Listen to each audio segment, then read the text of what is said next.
প্ৰিয় শ্ৰোতাবন্ধু, আপোনালোকলৈ বুলি আগবঢ়াইছোঁ সাহিত্যশ্ৰী ডক্টৰ হিমা কাশ্যপৰ প্ৰথমখন উপন্যাস পৃথিৱীৰ চকুলোৰ ধাৰাবাহিক পাঠ, যিখন উপন্যাসৰ বাবে 2019 বৰ্ষত তেখেতে লাভ কৰিছিল অসম চৰকাৰৰ লেখক সম্বৰ্ধনা। এয়া 11 খণ্ড। কি হলো পদুমী, আজি ইমান সোনকালে আহিলা? প্ৰণয়ৰ দেউতাকে প্ৰাতঃভ্ৰমণ কৰিবলৈ আহি বাটতে লগ পাই পদুমীক সুধিলে, আজি জৰুৰী কামত এফালে যাব লগা আছে ককাইদেউ, সেয়ে ভাবিলোঁ সোনকালে কামখিনি কৰি আজৰি হৈ যাওঁ। হ'ব যোৱা, নবৌৱেৰা উঠিছে চাগে। পদুমী খৰখেদাকৈ গৈ প্ৰণয়হঁতৰ ঘৰ পালেগৈ। প্ৰণয়ৰ মাক শুই উঠি আহি চোতালৰ কাষতে থকা ফুলকেইজোপাত বগাই থকা লতাবোৰ আজুৰি আছিল। পদুমীক দেখি আচৰিত হৈ সুধিলে, কি হলো পদুমী, ৰাতি নুশুলাই নেকি? আজি ইমান সোনকালে আহিলা যে? আপুনি ঠিকেই কৈছে নবৌ, গোটেই ৰাতিটো চকু টিপ নমৰাকৈয়ে পাৰ কৰিলোঁ। কি হ'ল আকৌ? ছোৱালীজনীৰ কিবা অসুখ বিসুখ হৈছে নেকি? তুমি যিহে উধাটো খাই আহিছা, ভয়ে লাগিছে। ভালদৰে বহি লোৱাচোন, ধীৰে সুস্থিৰে কোৱা। অসুখ ডাঙৰেই নবৌ, আহকচোন ভিতৰলৈ যাওঁ, আপোনাৰ লগত বহুত কথা আলোচনা কৰিবলৈ আছে, সেয়েহে ৰাতিপুৱাই ঢপলিয়াই আহিছোঁ। পদুমীৰ কথাত ৰহস্যৰ গুণ পাই প্ৰণয়ৰ মাকে হাতৰ লতাকেইডাল কাষৰ খালটোলৈ পেলাই বাহিৰে বাহিৰে হাত দুখন ধুলেগৈ। তাৰ পিছত পদুমীৰ কাষলৈ আহি কঠাৰ উৰহী গছৰ উৰ উলিয়ালে। পদুমীয়ে চাদৰৰ আঁচলেৰে চকু পানী মচি মচি সকলো কথা কৈ গ'ল। প্ৰণয়ৰ মাকৰ চকু কপালৰ ওপৰত উঠিল। এতিয়া পিছে কি কৰোঁ বুলি ভাবিছা? মই একো উপায় নেদেখিহে আপোনাৰ ওচৰলৈ আহিছোঁ নবৌ। তাই চোৰ কোন হৈ নাকাঢ়িলে কেনেকৈ হ'ব? আজি কোনেও গম পোৱা নাই, কিন্তু কাইলৈ যেতিয়া সকলোৱে গম পাব, তাই কোনটো নাকাৰে মানুহৰ আগত ওলাব। তুমিও জানো মুকলি মনেৰে ওলাব সোমাব পাৰিবা? মই তাকেই চিন্তা কৰিছোঁ নবৌ। ইমান দিনে লোকৰ ঘৰে ঘৰে কাম কৰিলোঁ, তথাপিও কোনেও একো এটা ক'ব নোৱাৰিলে, কোনেও এই চৰিত্ৰত দাগ লগাব নোৱাৰিলে। কাৰোবাৰ ঘৰৰ পৰা কিবা এটা বস্তু চুৰি কৰিছোঁ বুলিও কোনেও ক'ব নোৱাৰে। পতি পৰমেশ্বৰ বুলি এজনৰ ওচৰতে দেহ মন সৰ্বস্ব সঁপি দিলোঁ, কিন্তু এতিয়া ছোৱালীজনীৰ লগতে মোৰ সকলো মান সন্মান শেষ হৈ গ'ল। কি হ'ব এতিয়া? ভয়তে ত্ৰাহি ত্ৰাহি মধুসূদন সোঁৱৰিছোঁ, পেটতে নাড়ী ভুৰু লুকাইছে। ভুল তোমাৰো আছে পদুমী। গাভৰু ছোৱালী এজনী ঘৰখনত অকলে এৰি থৈ অহাটোৱে তোমাৰ ভুল হ'ল। গাভৰু ছোৱালী এজনী ঘৰত অকলে থাকিলে সুবিধা ল'বলৈ কোনোবা অসৎ স্বভাৱৰ লোকৰ আগমন ঘটিবই। ফুল ফুলিলে গোন্ধ ওলাবই। সেই ফুলত যিদৰে মৌ মাখি পৰে, তেনেদৰে ভোমোৰাও পৰে। গতিকে গাভৰু ছোৱালী থকা ঘৰখনত ভোমোৰাৰূপী কামাতুৰৰ আগমন ঘটিল। মৌ মাখি হোৱা হ'লে আদৰি ল'লেহেঁতেন আলফুলে। সমাজৰ আগত মূৰ দাঙি থিয় দিব পাৰিলাহেঁতেন। সমাজক সাক্ষী কৰি তাইক স্বীকৃতি দিলেহেঁতেন। কিন্তু ভোমোৰাৰ কবলত পৰিল তোমাৰ ছোৱালী, একেবাৰে মহতিয়াই থৈ গ'ল। এতিয়া কলংকৰ চেকা চিৰজীৱনলৈ গাত লগাই লোৱাৰ বাহিৰে আন একো উপায়ে নাই দেখোন।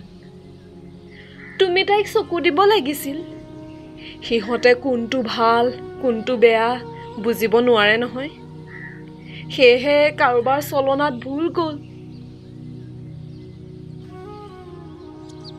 কিন্তু নবৌ, মই কাম নকৰিলে ঘৰখন কেনেকৈ চলিব? তাইক কোলাত লৈও কিমান দিন কাম কৰিলোঁ, দেউতাকৰ ওচৰত এৰি থৈ, স্কুলত থৈ কিমান দিন কাম কৰি কৰি এই অৱস্থা পাইছোঁহি। আপুনি সকলো জানেই দেখোন। দেউতাক নোহোৱা হোৱাৰে পৰা তাইক ঘৰত অকলে এৰি কামলৈ আহিছোঁ। কিন্তু কি অৰ্থন্তৰ ঘটিল, যিজনী ছোৱালীয়ে কোনো এটা ল'ৰাৰ চকুলৈকে নাচায়, সেইজনী ছোৱালী ইমান ডাঙৰ এটা কাম কৰিব পাৰিব বুলি মই কেতিয়াও ভবা নাছিলোঁ। নব, বৰ বিপদত পেলালে মোক। এতিয়া কন্দা কটা কৰি থাকিলে কি হ'ব? তাইক ভালকৈ সোধাগৈ যে কোনে তাইক এই বিপদটো জাপি দিলে। মই বহুত কাকুতি মিনতি কৰি সুধিলোঁ বাইদেউ। তাইক বোলে মাৰি পেলালেও মুখ নুখোলে। তাই তেনেকৈ ক'লেই নহ'ব নহয়। মুখ নুখুলিলে তাইক কোনে চমজি ল'ব? ঘৰতে কেঁচুৱা পাই সকলোৰে মান সন্মান শেষ কৰিলে নহ'ব নহয়। ৰ'বা, মই ড্ৰাইভাৰটোক ফোন কৰোঁ। সি আহি পালে ময়ো তোমাৰ লগতে যাম। প্ৰণয়ৰ মাক আহিম বুলি কোৱাত পদুমীয়ে সকাহ পালে। তাইও লৰালৰিকৈ কাম বনকেইটা কৰি আজৰি হ'ল।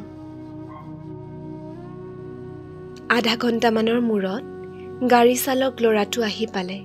সি গেৰেজৰ পৰা গাড়ীখন উলিওৱা দেখি প্ৰণয়ৰ দেউতাকে সুধিলে,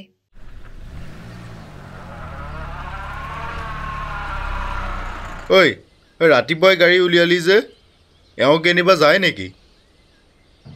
মই নাজানো নহয়, ফোন কৰিছে এফালে যাব লগা আছে বুলি। গাড়ী চালকৰ কথাত প্ৰণয়ৰ দেউতাকে একো নামাতিলে। ভিতৰত কি আলোচনা হৈ আছে সেই কথাও নাজানে প্ৰণয়ৰ দেউতাকে। ভিতৰলৈ সোমাই কিবা এটা সুধিব লওঁতেই পদুমীয়ে চাহৰ বাতিটোলৈ ওলাই আহিল। ককাইদেউ, চাহ খাই লওক। আমাৰ এওঁ কেনিবা যায় নেকি অ' পদুমী? ককাইদেউ, নবৌ আমাৰ ঘৰলৈকে যায়।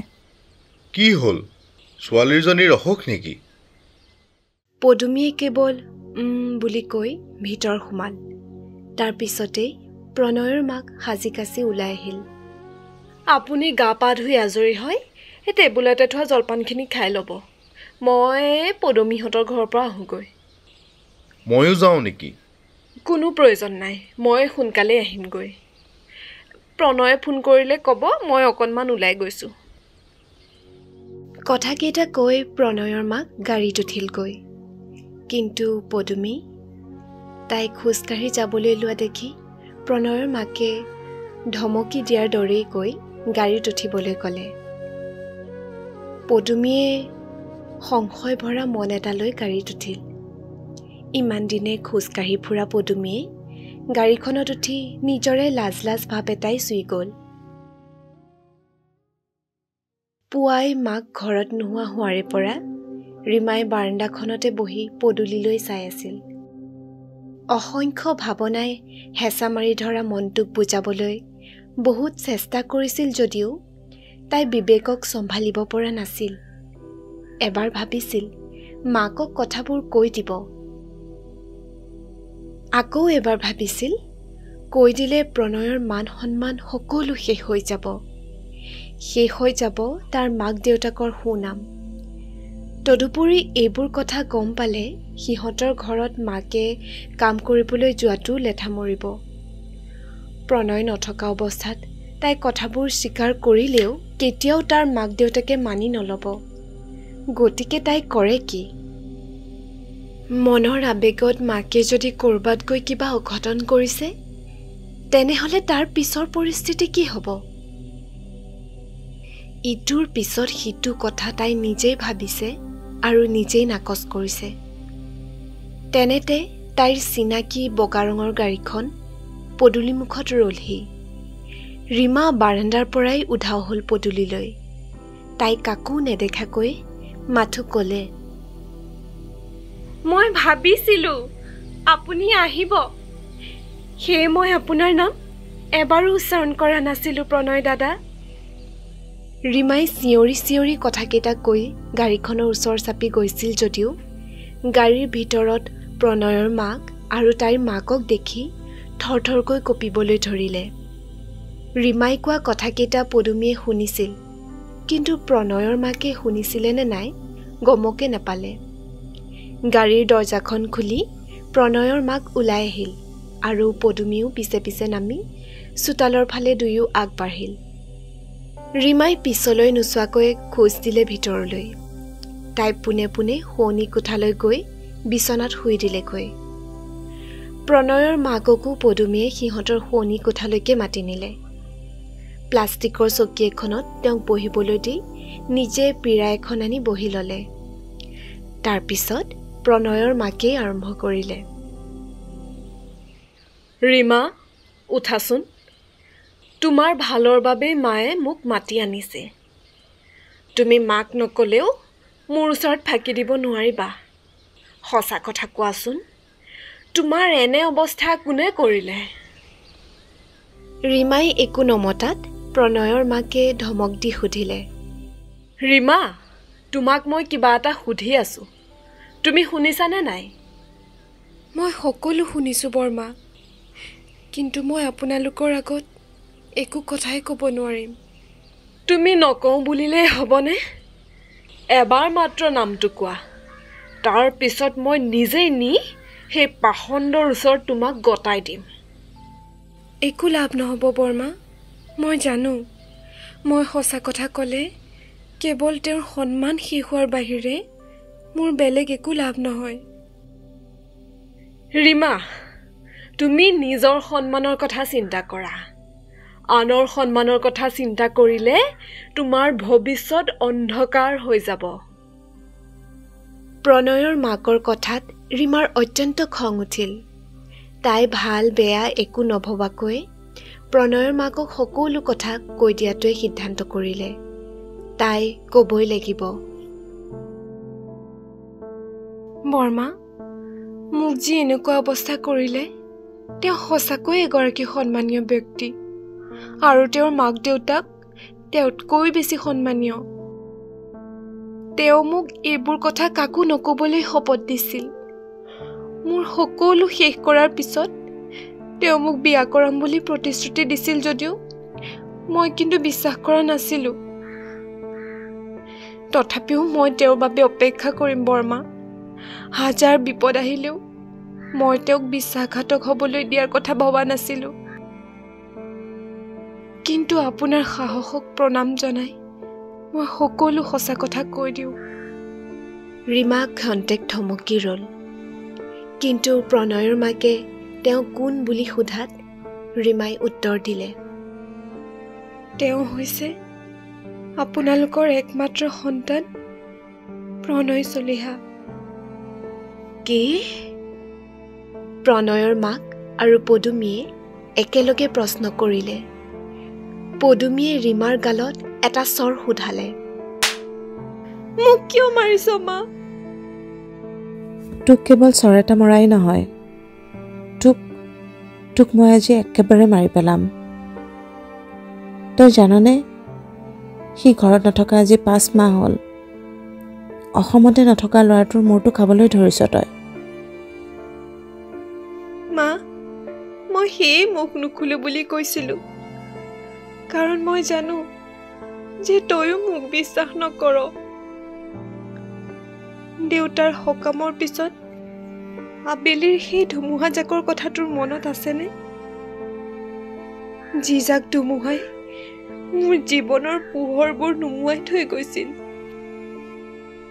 তই মোক সেইদিনাই নকলি কিয়? নবৌ, এতিয়া মই কি কৰোঁনো? পদুমীয়ে প্ৰণয়ৰ মাকৰ ওচৰত হাতযোৰ কৰিলে। প্ৰণয়ৰ মাকৰ মুখৰ মাত নোহোৱা হ'ল। বহু সময় একো নমতাকৈ থাকি অৱশেষত এটা কথা চিন্তা কৰিলে। ৰীমাৰ মুখত যেতিয়া প্ৰণয়ৰ নাম ওলালেই, সঁচাই হওক বা মিছাই হওক, তাইৰ মুখৰ পৰাই সেই নামটো নোহোৱা কৰিব লাগিব। প্ৰথমে প্ৰলোভন দি হ'লেও তাইৰ পেটৰ সন্তানটো নষ্ট কৰিব লাগিব। যদি মান্তি নহয়, তেতিয়া ধমকি দি হ'লেও তাইক চাফা কৰিব লাগিব। প্ৰণয়ৰ মাকে প্ৰথমতে সৰু হৈ ৰীমাৰ ওচৰত মুখ মেলিলে। ৰীমাও, মই তোমাৰ কথা বুজি পাইছোঁ। দুখ কেৱল তোমাৰে নাই, দুখ মোৰ ল'ৰাৰ গাতো আছে। সি তোমাক নষ্ট কৰি কেৱল তোমাকে অনিষ্ট কৰা নাই, আমাৰ মান সন্মান সকলো শেষ কৰি দিলে। মই আপোনালোকৰ মান সন্মান কেতিয়াও নষ্ট হ'বলৈ নিদিওঁ বৰ্মা। মই মাত্ৰ প্ৰণয় দাদাক এটা কথা সুধিবলৈকে অপেক্ষা কৰিম। তেখেতে মোৰ এবাৰো খবৰ নল'লে কিয়? যিগৰাকী মানুহে মোৰ জীৱনটোৰ দায়িত্ব লৈ মোক আপোন কৰি লোৱাৰ প্ৰতিশ্ৰুতি দিছিল, সেইগৰাকী মানুহে মোৰ বিষয়ে এবাৰো নাভাবিলে কিয়? তুমি সেইবোৰ একো চিন্তা নকৰিবা। মই তোমাৰ জীৱনৰ দায়িত্ব ল'ম। মাত্ৰ তুমি মোৰ লগত মেডিকেললৈ ওলোৱা ৰীমা। এতিয়াই যাব লাগিব। মোক ক্ষমা কৰিব বৰ্মা, মই মেডিকেললৈ নাযাওঁ। আপোনালোকে অপৰাধ কৰিলেও মই সেই অপৰাধ কৰিব নোৱাৰোঁ। প্ৰয়োজন হ'লে মই আজিয়ে ঘৰৰ পৰা ওলাই যাম, বহু দূৰলৈ গুচি যাম। তথাপিও মই এটা জঘন্য অপৰাধ কৰিব নোৱাৰিম।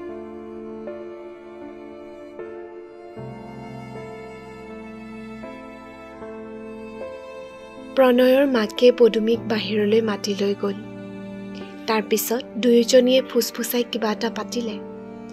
ৰীমাই সিহঁতৰ কথালৈ গুৰুত্ব নিদি তাইৰ যাৱতীয় কাপোৰকেইটা বেগ এখনত ভৰালে। মাকহঁত বাহিৰত থকাৰ সুযোগতেই তাই পিছ দুৱাৰেদি ওলাই যাব খোজোতেই দুৱাৰদলিটোত উজুটি খাই পৰি গ'ল।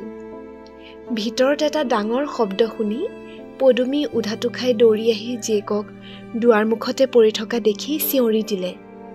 প্ৰণয়ৰ মাকেও ভিতৰলৈ আহি পৰিস্থিতি বেয়া দেখি ৰীমাক মজিয়াৰ পৰা তুলি ধৰিলে। তললৈ পেট পেলাই পৰি যোৱা ৰীমাৰ অৱস্থা সংকটজনক দেখি লৰালৰিকৈ গাড়ী চালকজনক মাতি ৰীমাক মেডিকেললৈ লৈ যোৱাৰ সিদ্ধান্ত কৰিলে। প্ৰণয়ৰ মাকে পেটে পেটে ভালেই পালে যদিও ভয় এটাইও মনত খোপনি পুতিলে। একেবাৰে মৰিলে ভালেই, কিন্তু যদি আধা মৰা হয়, তাই চিকিৎসকৰ আগত সকলো কথা কৈ দিয়ে, তেনেহ'লে সিহঁতৰ মান সন্মান সকলো যাব। জীয়েকৰ মূৰটো কোলাত লৈ পদুমীয়ে উচুপি উচুপি ভগৱানৰ নাম ল'লে। ৰীমাই দীঘল দীঘলকৈ যিমানেই উশাহ ল'বলৈ ধৰিলে, সিমানেই গাড়ী চালকজনে গাড়ীৰ গতিবেগ বঢ়ালে। এটা যন্ত্ৰণাই গাড়ীখনৰ ভিতৰত চটফটাই থাকিল।